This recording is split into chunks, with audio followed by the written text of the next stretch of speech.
Captain Taman stood on the bridge of his exploration ship, watching the strange vessel drift through space ahead of them. The ship looked old and battered, nothing like the sleek designs his people used. Dark metal plates covered its hull, and strange symbols marked its sides. This was their first time seeing a human ship. "Captain," his communications officer said, "they're responding to our signals. Good, open a channel." The screen flickered and a woman's face appeared. She had dark hair tied back and wore simple clothes. Her eyes were calm, almost tired. "This is Captain Da-Un of the cargo ship Morning Star. You're not from around here, are you?" Taman straightened his uniform. "I am Captain Taman of the Alteran Republic. We come in peace. This is our first meeting with your species." Da-Un smiled slightly. "First contact, huh? Well, you picked an interesting day for it." She glanced at something off-screen. "Listen, we've got pirates in this area. 3 ships, maybe 4. They've been hunting cargo vessels all week." "Pirates?" Taman frowned. "Our sensors show nothing. They're good at hiding. Trust me, they're out there." Da-Un's voice stayed calm, but something in her eyes changed. "My engineer brother Hyunwoo is picking up movement on the asteroid field. Ji-Wan, my navigator, says they're getting ready to jump us." Taman looked at his sensor officer, who shook his head. Their advanced equipment detected nothing unusual. How could these primitive humans know something his sophisticated ship could not? Suddenly, alarms screamed across the bridge. 4 ships materialized from behind asteroids, weapons blazing. The pirates had appeared from nowhere, just as Da-Un predicted. "Shields up." "Return fire," Taman ordered. His ship shuddered under the attack. The pirates flew fast, small ships that darted between the asteroids like insects. Taman's heavy cruiser could barely track them, let alone hit them. "Captain Da-Un," he called over the communication link, "move away from the battle zone. Your cargo ship cannot survive this fight." Da-Un laughed, and the sound made Taman's skin crawl. It was not the laugh of someone afraid. "Hyunwoo, cut the main engines. Ji-Wan, lock onto the big one." "Captain, what are you doing?" Taman watched in horror as the human cargo ship turned toward the largest pirate vessel. "Something my grandfather taught me," Da-Un replied. "When someone picks a fight with you, make sure they regret it." The Morning Star suddenly accelerated, not away from the battle, but straight into it. Taman expected to see the cargo ship destroyed instantly. Instead, something impossible happened. The human ship rammed the pirate vessel head-on. Both ships should have been destroyed. Instead, the pirate ship crumpled like paper while the Morning Star kept flying. Its hull was dented and scarred, but it held together. "How?" Taman whispered. "Reinforced hull." Da-Un's voice came through static. "Hyunwoo, redirect power from life support to the forward cannon." "They don't have weapons," Taman's weapons officer reported. "Our scans show it's a simple cargo vessel." On the screen, the Morning Star's cargo bay opened. Instead of goods, a massive gun barrel extended from inside. It was crude, welded together from spare parts, but when it fired, another pirate ship simply vanished. "Improvised plasma cannon," Da-Un explained casually. Ji-Wan worked out the targeting. "We've been hauling reactor parts all week. Seemed wasteful not to use them." The remaining pirates tried to flee, but the humans were not done. The Morning Star released its cargo containers into space. Taman thought they were dumping weight to escape faster. He was wrong. Each container exploded, creating a wall of shrapnel and debris that caught the fleeing pirates. Their ships died in silent flashes of light. "That's not possible," Taman's tactical officer muttered. "They turned cargo containers into weapons in the middle of a battle." Da-Un's ship drifted closer, venting atmosphere from a dozen holes. "Sorry about the mess." Her voice came through the static. "Hyunwoo says our life support is failing. Mind if we come aboard for repairs?" Taman stared at the damaged human vessel.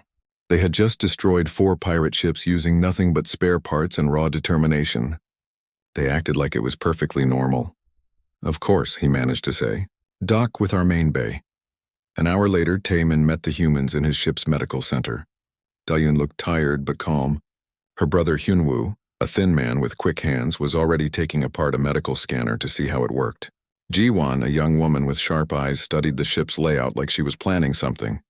"Thank you for the rescue," Taman said carefully. Da-Un shrugged. "We didn't rescue you. We just dealt with the pirates. You turned your cargo ship into a weapon in minutes. Had to. They were shooting at us." Da-Un spoke like this was obvious. "My family has been hauling cargo through dangerous space for 3 generations. You learn to adapt." But the tactics you used, the improvisation, the way you coordinated. My grandfather was a soldier, Jiwon interrupted. He taught us that any tool can be a weapon if you use it right. Hyunwoo looked up from the scanner. This medical device could be turned into a pretty good bomb with the right modifications. Taemin stepped back. Please don't, the engineer grinned. Relax, I'm just curious how it works. That night, Taemin wrote his report for the Galactic Council. He stared at the words for a long time before sending them. How could he explain that 3 humans in an old cargo ship had fought better than his trained military crew? How could he describe the casual way they treated violence and destruction? The humans were friendly, helpful, and peaceful. They shared their food and told jokes while their ship was repaired. But underneath their calm surface, Taemin sensed something that made his scales crawl. These people thought about war differently than any species he had ever met. They did not see weapons and tactics. They saw tools and solutions. When the Morning Star left the next morning, Da-un waved goodbye like they had shared nothing more than a pleasant conversation.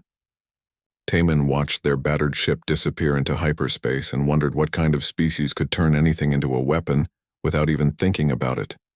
His report would change everything. The Galactic Council would not believe him at first. They would think he exaggerated or misunderstood, but soon they would learn the truth about humans. Some species were born to explore. Others were born to build or think or create art. Humans, it seemed, were born for something else entirely. They were born for war, even when they were trying to avoid it. General Binguk read Captain Taemin's report for the 3rd time and shook his head. The story was impossible. No species could be naturally gifted at war. Every civilization in the galaxy followed the same pattern. They were good at one type of fighting, but terrible at others. The Altarans were excellent at space combat, but useless on the ground. The Vex could plan strategies, but could not adapt when plans failed. The Korthak were fierce warriors, but had no concept of tactics beyond charging forward. But these humans supposedly excelled at everything. General Binguk did not believe it. Set up a training exercise, he ordered his aide. Invite the humans to participate. We will see what they are really capable of. 3 weeks later, Admiral Soo-jin arrived at the training facility with her team. She was a small woman with gray hair and quick eyes that seemed to see everything. Her officers looked just as unremarkable. Commander Woobin was tall and thin, always checking data on his tablet. Lieutenant Yunha was young and cheerful, making jokes with her squad. They looked nothing like the elite warriors General Binguk had expected. Welcome to the Nexarian War College, General Binguk said formally.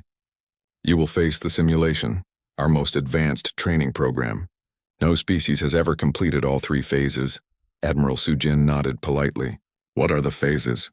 Space combat, ground warfare, and siege operations. The artificial intelligence controlling the simulation has studied every military doctrine in the galaxy. It adapts to counter any strategy. Sounds interesting, Admiral Soo-jin said. When do we start?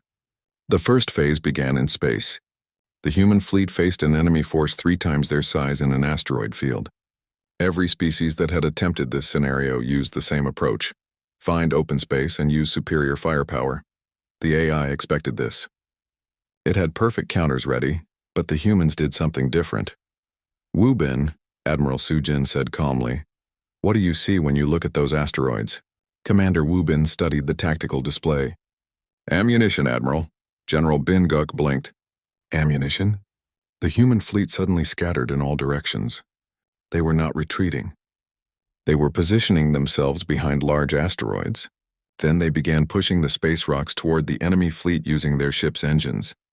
That is not possible, General Binguk's tactical officer said. The mass calculations alone. They are not trying to move them fast, the sensor operator interrupted. They are just giving them direction, letting gravity and momentum do the work.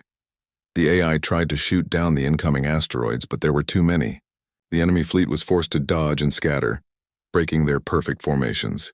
In the chaos, the human ships struck from unexpected angles, but they were not done. Commander Woobin somehow calculated the exact moment when the scattered enemy ships would be in perfect alignment. The humans had placed charges on some asteroids before pushing them. The explosions created a chain reaction that destroyed half the enemy fleet instantly. The remaining ships tried to regroup, but Admiral Soo-jin had anticipated this. Her ships emerged from behind other asteroids, having used the rocks as cover while repositioning. The battle was over in minutes. General Binguk stared at the display. How did they know where the enemy would move? They didn't, Admiral Sujin said. They made the enemy move where we wanted them to go. The second phase moved to ground combat. The humans had to capture a fortified position defended by twice their numbers. Every species attempted this by finding the weakest point in the defenses and attacking there. The AI was ready for this too. Lieutenant Yunha studied the battlefield through her scope. The enemy fortress sat on a hill surrounded by clear fields of fire. There was no cover, no weak points, no way to approach without being seen. What are you thinking, Lieutenant? Admiral Sujin asked. I'm thinking this fortress has a really good view, Yunha replied. Shame if something happened to it. The humans did not attack the fortress. Instead, they attacked the hill underneath it. They used mining charges to undermine the entire foundation. Within hours, the fortress was sliding down the hillside. Its perfect defenses useless. But Lieutenant Yunha was not finished. As the fortress collapsed, she led her troops not to capture it, but to the water supply that fed the valley below. They poisoned the wells with a chemical that made water taste terrible but was harmless to drink. Why? General Binguk asked. Now they can't hold the valley even if they rebuild, Yunha explained. No army fights well when they're thirsty and miserable. The third phase was siege warfare. The humans had to break through the most advanced defensive system ever designed.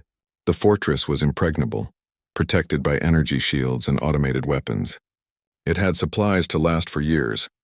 Every species had tried to find a way through the shields or over the walls. None had succeeded. The humans took one look at the fortress and walked away. Where are they going? General Binguk demanded.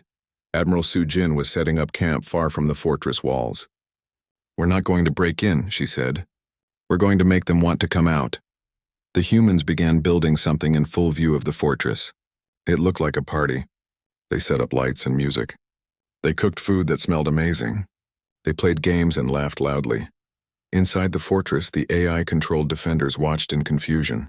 This was not in any military manual. Then the humans began broadcasting cooking shows. They demonstrated how to make the delicious food the defenders could smell but not taste. They held contests and gave away prizes to anyone who could answer simple questions. After 2 days, individual defenders began sneaking out of the fortress to join the humans. They came for the food at first, but stayed for the entertainment. The humans welcomed them warmly, asking about their lives and families. By the end of the week, half the garrison had deserted. The fortress still stood, but it was empty. You turned siege warfare into a recruitment campaign, General Binguk said in amazement. People fight for leaders who care about them. Admiral Sujin replied. We just showed them what that looked like. The simulation AI had never encountered anything like this. It began adapting in real time, creating new scenarios to test the humans. But every time it presented a military problem, the humans found a solution that was not in any textbook.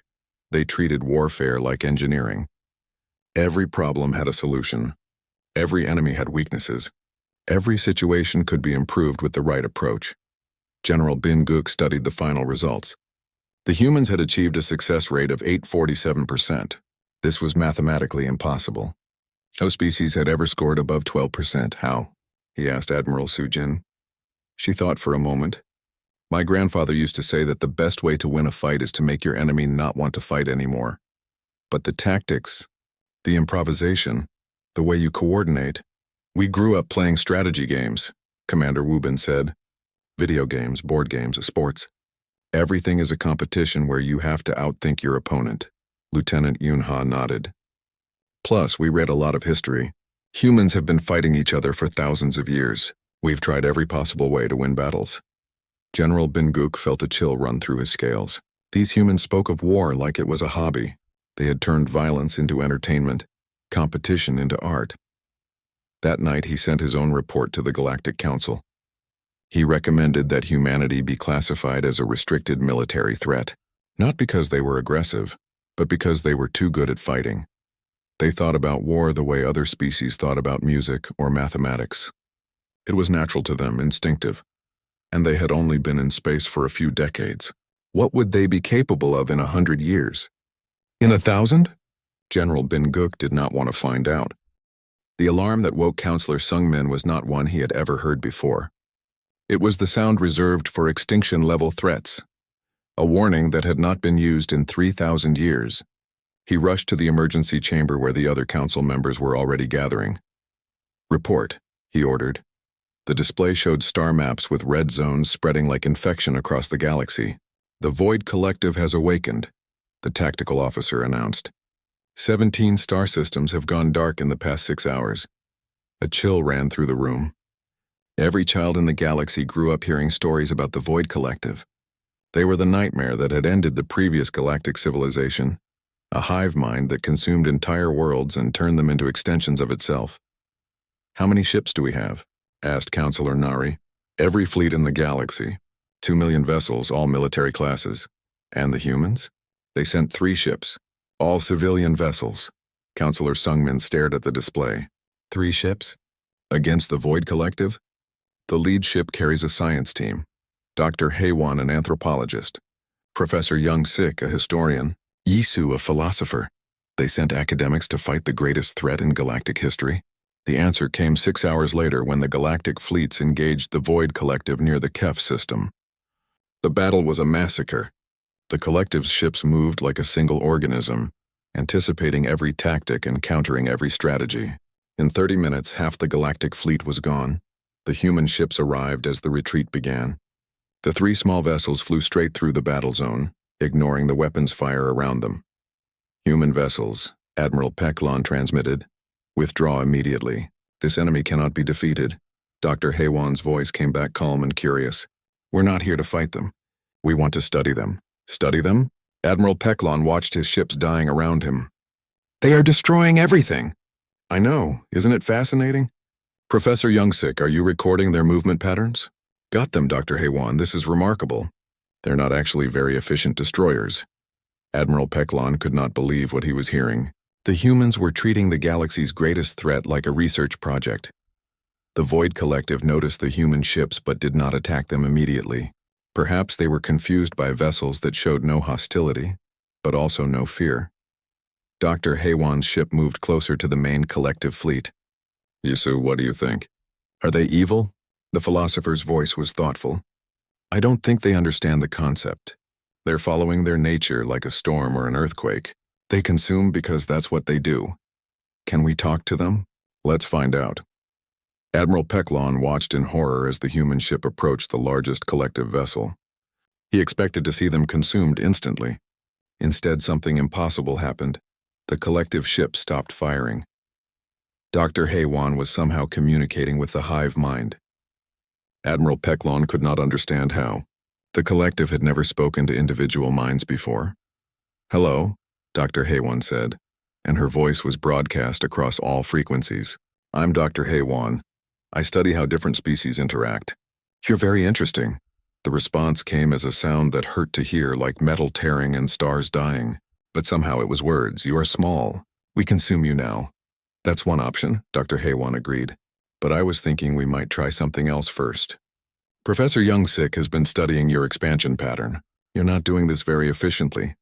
We are perfect, and well, that's debatable. You're spreading in straight lines, but that leaves gaps. You're consuming everything, but that means you're destroying resources you could use later. And you're fighting everyone, which means you're wasting energy on battles instead of growth." The collective was silent for a long moment. When it spoke again, the voice sounded uncertain. "What do you suggest?" Professor Young-Sik joined the conversation. "In human history, the most successful empires were the ones that turned enemies into allies. They offered something better than what their targets already had. We offer absorption, unity. But you could offer partnership," Yisu said. "Let other species keep their individuality but work toward common goals. It's more complicated than absorption, but it creates stronger bonds." Admiral Peklon realized he was listening to the most insane conversation in galactic history. 3 human academics were giving strategic advice to an entity that had spent the morning destroying star systems. "Show us," the collective demanded. What happened next would be studied by military historians for centuries. Captain Inho, commanding the human military escort, did not attack the collective fleet. Instead, he offered to work with them. "You want to grow and expand," he said. "So do we. But instead of consuming everything, what if we built something together? Captain Inho proposed joint colonies where humans and the collective could share knowledge. He suggested exploration missions where the collective's hive mind could coordinate with human creativity. He offered trade agreements where both sides benefited. The collective considered this for hours while fleets burned around them. Then they did something unprecedented. They accepted. The galaxy watched in stunned silence as the most feared force in known history simply stopped its attack. Collective ships that had been destroying everything began building instead. They worked with human engineers to create new kinds of colonies, combining hive mind efficiency with human innovation. Dr. Haywan became the first official ambassador to the Void Collective. Her job was to help them understand concepts like cooperation and voluntary partnership.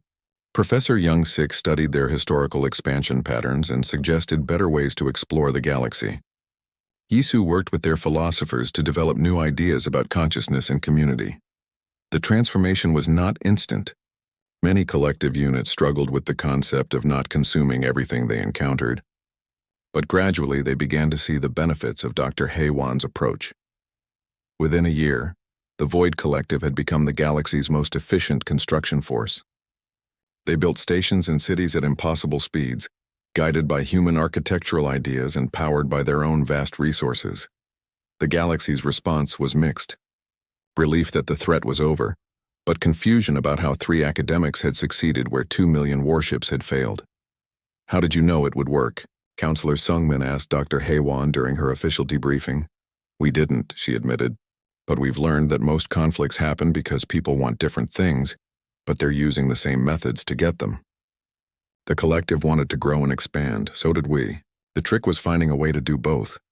But they had destroyed 17 star systems. They were following their programming," Professor Young-Sik explained. "Like any organism, they were using the methods that had worked before. We just showed them more effective methods." Counselor Nari shook her head. "You treated the galaxy's greatest threat like a management problem." Yisu smiled. "Isn't that what it was? They had goals but inefficient methods. We helped them optimize." That night, the Galactic Council held an emergency session to discuss what they had learned about humans.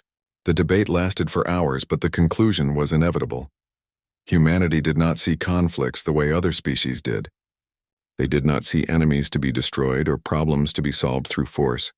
They saw inefficiencies to be optimized, misunderstandings to be clarified, and potential partnerships to be explored. They approached war like engineers, approached broken machines. Everything could be fixed with the right tools and knowledge. The terrifying part was that they were usually right. The Void Collective now served as the galaxy's construction and exploration force, guided by human strategic thinking. They were happier in their new role than they had ever been as destroyers. And the humans responsible for this transformation went back to their universities and research stations, treating their success like any other interesting experiment. They had not conquered the collective. They had not destroyed them. They had simply offered them a better way to exist. It was, the Council realized, the most sophisticated form of warfare imaginable. Victory without violence, conquest through cooperation.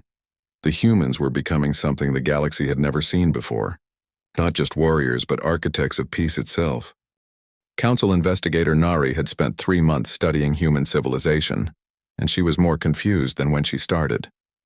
The more she learned, the less sense it made. "Every aspect of their society is connected to warfare," she reported to her research team, "but they are not violent people." Xenoanthropologist Dong Wu looked up from his notes. "Explain that." "Their music," Nari said, playing a recording. "Listen to this rhythm. It matches the cadence of military marching. But they use it for celebration and joy." Military analyst Jae-hyun nodded slowly. "Their sports are the same. They throw balls through hoops, but the strategies are identical to siege warfare. They race vehicles around tracks using tactical positioning and resource management. Even their cooking," Dong Wu added, "is competitive. They have television shows where cooks battle each other using time limits and surprise ingredients. It's warfare with food." Nari pulled up more data. "Their children play games that teach military tactics. They call it fun. Their teenagers compete in team activities that require coordination and strategic thinking. Their adults watch movies about ancient battles for entertainment. But they are peaceful," Jae-hyun protested. "Earth has not seen a major war in over a century. That's what makes this so strange, Nari replied. They have channeled their warlike instincts into everything except actual war. The team spent weeks interviewing human subjects. The responses were always the same. Humans saw challenges as puzzles to solve, competitors as motivators to improve, and conflicts as opportunities to find better solutions. We used to fight each other, explained Dr. Minho, a human psychologist. For thousands of years, human tribes and nations battled constantly. We got very good at it. What changed? Nari asked. We realized that fighting each other was inefficient. We were using our best skills to destroy instead of create. So we redirected those same skills toward building better civilizations. Nari studied Dr. Minho's responses carefully. But you still think in military terms. Of course. Those thinking patterns are useful for more than just war. Planning a city requires the same skills as planning a military campaign. Managing a business uses the same strategies as commanding an army. Solving scientific problems requires the same tactical thinking as winning battles. This was the revelation that changed everything. Humans had not abandoned their warlike nature. They had evolved it into something more sophisticated. Jae-hyun made the breakthrough while studying human education systems. Look at this, he called the others over. Human children learn mathematics through competitive games. They study history by analyzing military campaigns. They learn teamwork through sports that simulate warfare. They're training their entire population in military thinking. Dongwoo realized, but they're calling it education and entertainment. Nari felt a chill. Every human is educated to think like a strategist. Not just strategists, Jae-hyun corrected. Adaptive strategists. They learn to analyze problems, develop multiple solutions, and adjust their approach based on changing conditions. These are advanced military skills. The final piece came when they studied human media. Movies, books, games, and shows all focused on the same themes. Individuals or teams overcoming impossible odds through cleverness, cooperation, and determination. They're not just teaching strategy, Nari said slowly. They're teaching the belief that any problem can be solved if you approach it correctly. And they're right, Dongwoo added quietly. In every case we've observed, they have found solutions to problems other species considered impossible. The team compiled their findings into a comprehensive report. The conclusions were disturbing. Humans had weaponized peace itself. They had taken the competitive, strategic, adaptive thinking that made them excellent warriors and applied it to every aspect of civilization. Art, science, commerce, governance, education, entertainment, everything was approached with military-level planning and execution, but they were not using these skills to conquer others. They were using them to build better societies, solve complex problems, and find mutually beneficial solutions to conflicts. They have transcended warfare while retaining all its benefits, Nari concluded. They think like generals, but they act like builders. The implications were staggering. A species where every individual thought like a military strategist, but focused on creation instead of destruction.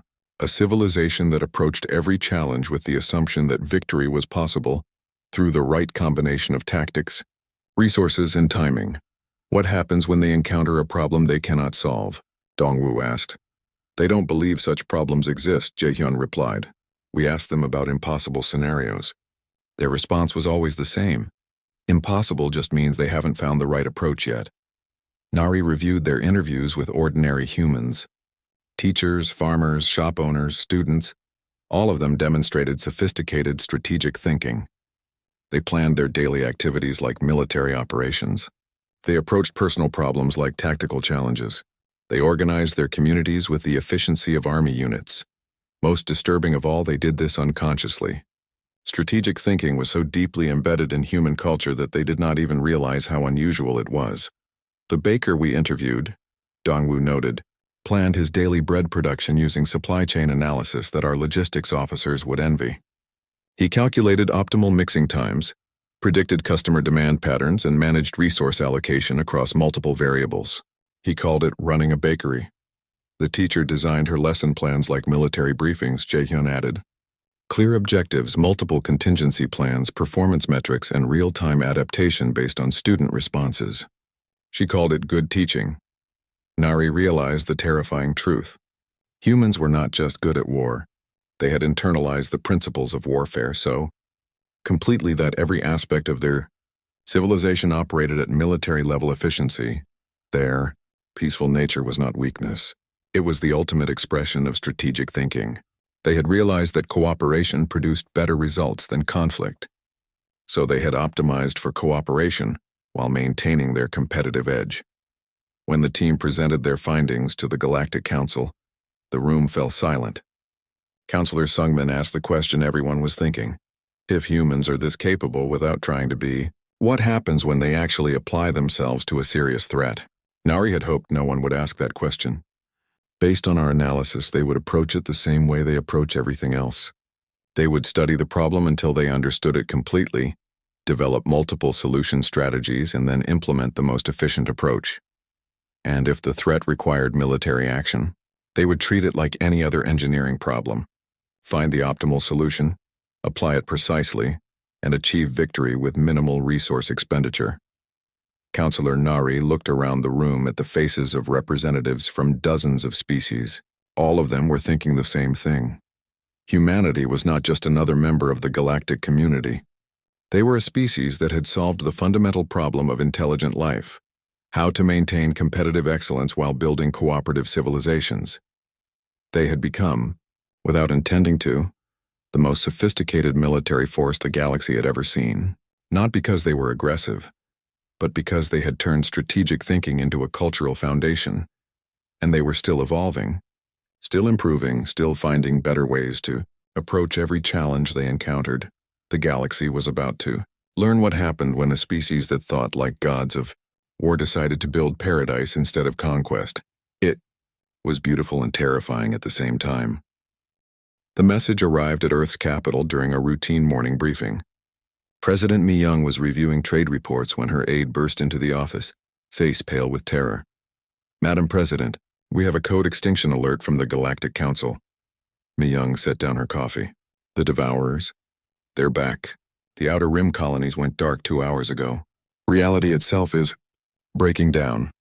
The Devourers were legend, nightmare, and absolute fact. They had destroyed the previous galactic civilization 10,000 years ago, consuming not just planets and stars, but the very space between them. They existed outside normal reality and fed on existence itself. Every species that had survived the first invasion had done so by hiding in the galaxy's most remote corners, waiting for the Devourers to return to their dimensional sleep. Now they were awake again, and reality was unraveling wherever they appeared. The Galactic Council's emergency session lasted 3 minutes. Every member species pledged their fleets, their weapons, their lives. The combined might of 10,000 civilizations would meet this threat. Then Earth's response arrived. "We've got this," President Mi-young announced to the galaxy. "Thank you for the alert." Counselor Sungmin stared at the transmission. "That's it? We've got this?" "Apparently, but this is the Devourers. They consume reality itself. What can three-dimensional beings possibly do against entities that exist outside space and time?" On Earth, the response was already underway. But it was unlike anything the galaxy expected. Dr. Kyung-ho, Earth's leading physicist, was not building weapons. He was rewriting the fundamental laws of physics in the areas where Devourers appeared. His team worked with mathematical concepts that other species would not discover for another 1,000,000 years.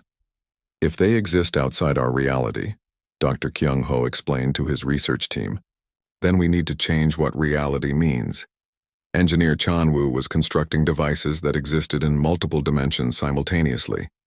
They looked like simple metal boxes, but they interfaced with space-time itself, creating pockets of altered physics where normal rules no longer applied. "We're not building weapons," Chan-woo told his construction crews. "We're building new kinds of space.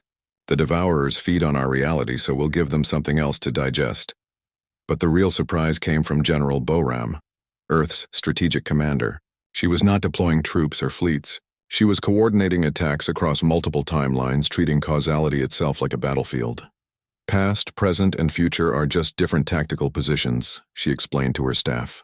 "If we can't beat them in this timeline, we'll arrange for them to never arrive in the first place." The Galactic Council watched in amazement and terror as human forces engaged the Devourers using methods that defied understanding.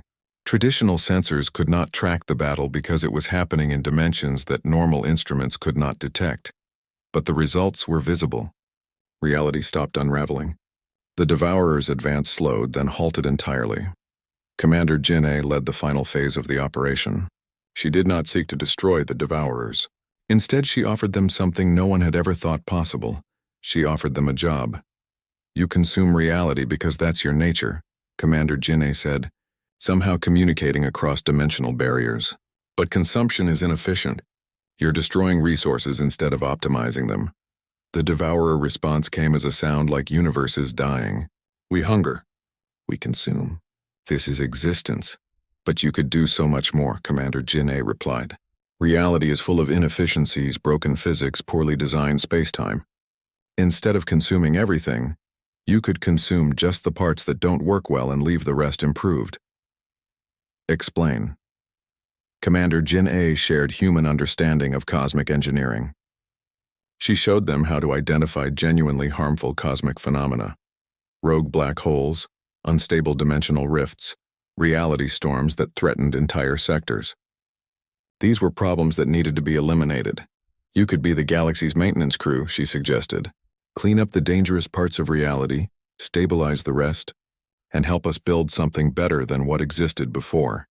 The Devourers considered this for what felt like centuries but was actually only minutes. Time moved differently when beings from outside reality tried to think in temporal terms. "This appeals," they finally said. "To create through consumption. To build through destruction. Yes, we accept this purpose." What followed was the most sophisticated rehabilitation project in galactic history.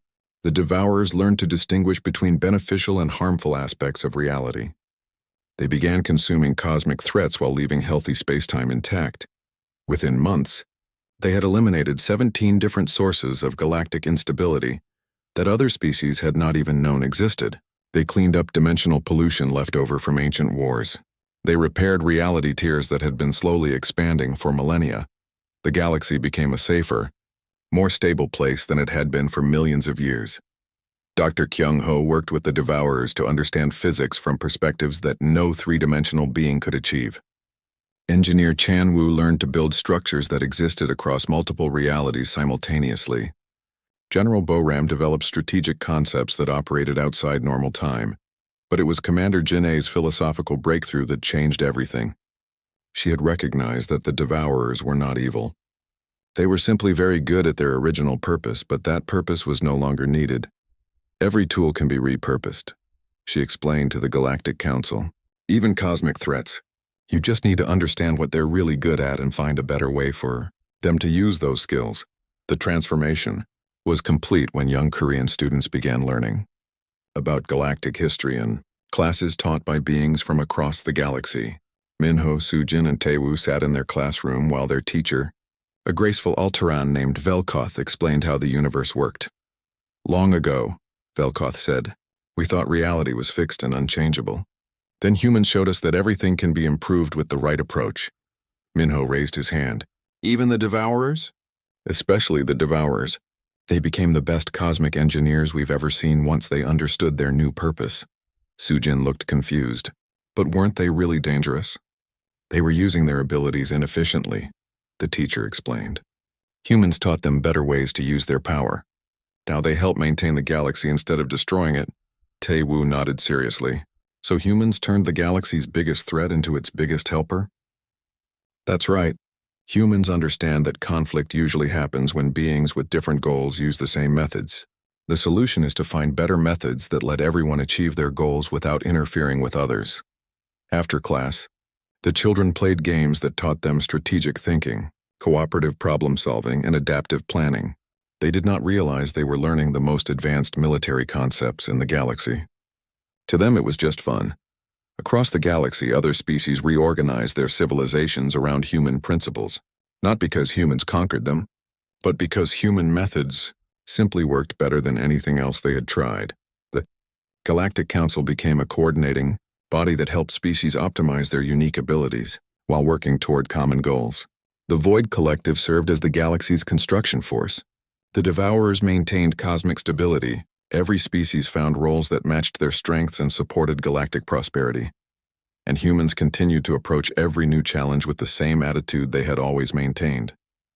Every problem had a solution, Every conflict could be resolved through better understanding, and every threat could be transformed into an opportunity with the right approach. They had not conquered the galaxy. They had optimized it. They were not rulers or emperors. They were engineers who had solved the fundamental problem of civilization: how to turn competition into cooperation while maintaining the benefits of both. The galaxy was at peace, but it was not passive. It was actively, strategically, optimally peaceful. Every species was engaged in the great project of building something better than what had existed before. And somewhere in the depths of space, new threats stirred, entirely unaware that they were about to encounter a galaxy full of species, guided by beings who had transformed warfare itself into the ultimate tool for building paradise. The humans had become exactly what the galaxy needed: gods of war who fought only to ensure that war would never be necessary again.